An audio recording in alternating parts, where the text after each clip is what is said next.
In this lesson, we're going to talk about image sizes. So in the previous lesson, we went through the process that you would go through to replace the images that are in your demo with your own. However, there's going to be circumstances where you're going to need to add content and images to your website from scratch. So I wanted to go through the more standard website image sizes with you that you might need to work with. And if you're ever in doubt, you can use these image sizes and, it should be fine. So what I recommend is that you download the image preparation cheat sheet that is in this lesson, and it's going to have all the information that we're actually going to go through right now.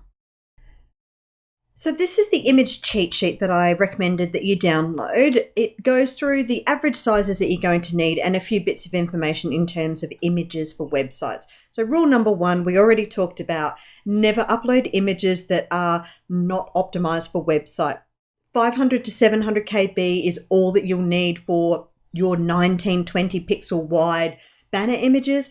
Most other images should be under 100 to 200 KB. So don't, under any circumstances, upload images that are larger than about a meg into your media library of WordPress, because it's just going to slow your site down. So that's just a really, really big tip for you.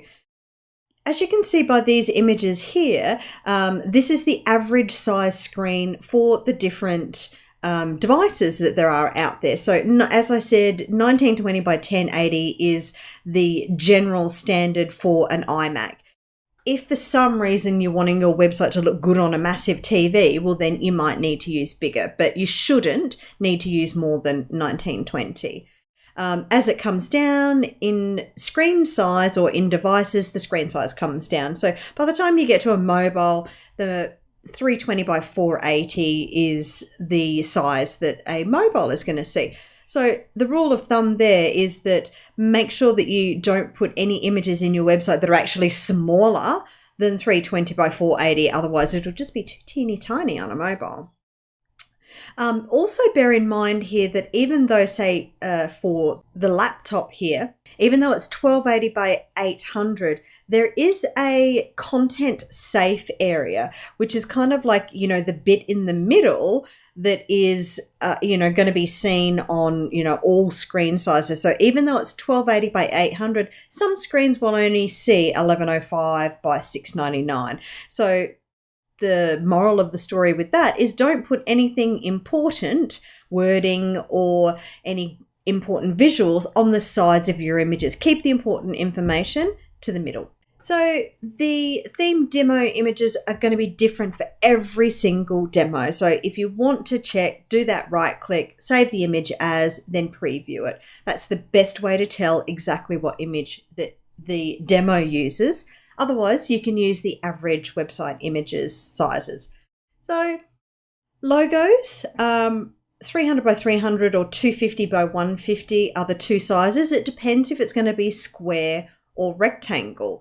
So what I mean here is if you choose a menu where the logo is on the left-hand side here, these ones here, all these three here, need to be a rectangle because they're going to be in line with the navigation. If your logo is sitting above the navigation, in the middle of the navigation, or on top of the navigation, your logo can be a square. So it's going to be determined whether you use a square or a rectangle by your menu. Look, I've got some information here on the logic of why I say these sizes. Essentially, you're not going to have a 300 by 300 logo on your website, but you need to put a big enough size that they look good for Retina Ready. So you're actually only going to see, like 150 by 150 if you upload double the size for Retina Ready. The favicon is the little icon that appears in your browser tab. So I don't know if you can see that, but so Bridge has got like a little circle.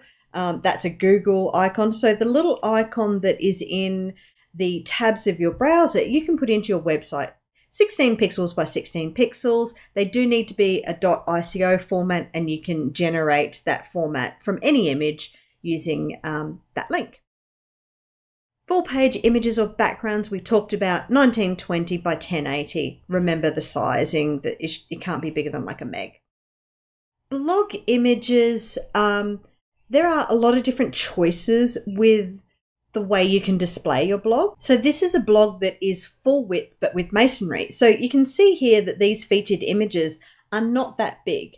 So, and they're also different sizes. So you can kind of be a bit random because masonry is a bit of a, a random style blog. But when you click into the blog, there is the option to have that featured image as a background, or maybe it'll be, an internal image. So you need to have it big enough so that it looks good on the display of what you choose for your single post image.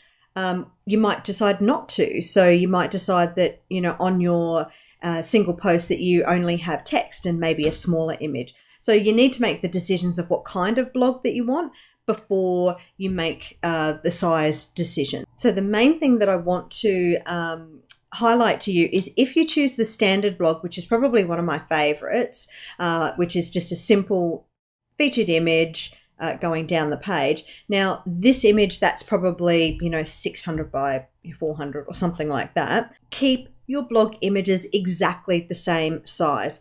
When it flows down the page like this, if you don't have the same size images and they're some square and some long and some skinny, it makes your blog look pretty crappy actually. So be consistent. I suggest that you have a template in Photoshop, which is, 600 by 400, and always drop your images in there and make sure you resize them every time you put a blog image in. So we talk about how to resize in Photoshop in another tutorial. Now, the standard image sizes are portrait and landscape.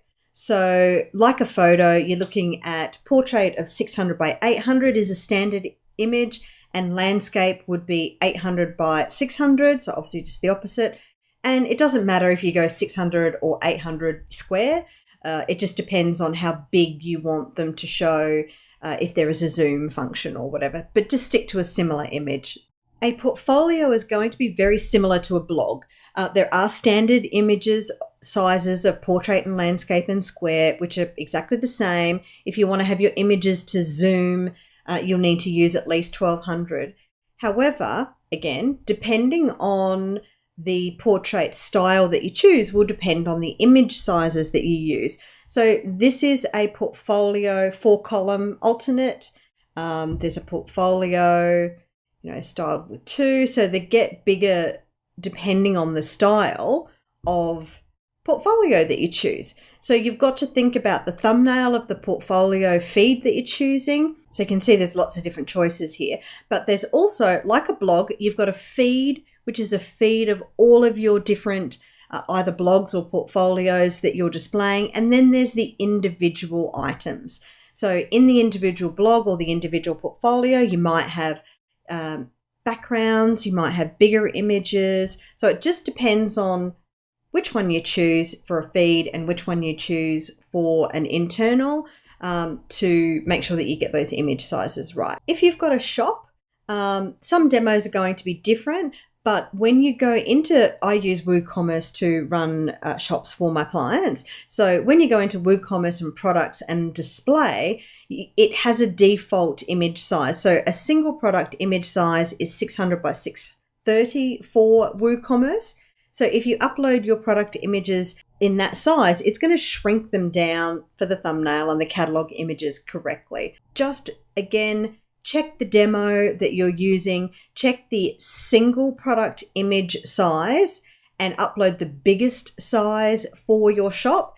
And then all of the other catalog images and thumbnails will resize based on that single product image. So if we have a look at this shop, this is the thumbnail for the catalog. And if you click on an image or a product, this is your single product image here. So let's try the right click, save image as. Let's have a look at what this particular demo is using for a product. So tools, adjust size. So this one's a square, but it's a bit bigger than the normal 800 by 800 that I would usually use. So this is 1000 by 1000. So just check with your demo. The reason it's doing that is because it's got this kind of like zoom function, and for the zoom function to work, the image needs to be a bit bigger. So that is how you determine your shop images. In the checklist, I've just got a bit of a, tick boxes of all the different images that you need. Write them all down in your Google Drive and let's go and talk about where we can find stock images, mostly for free.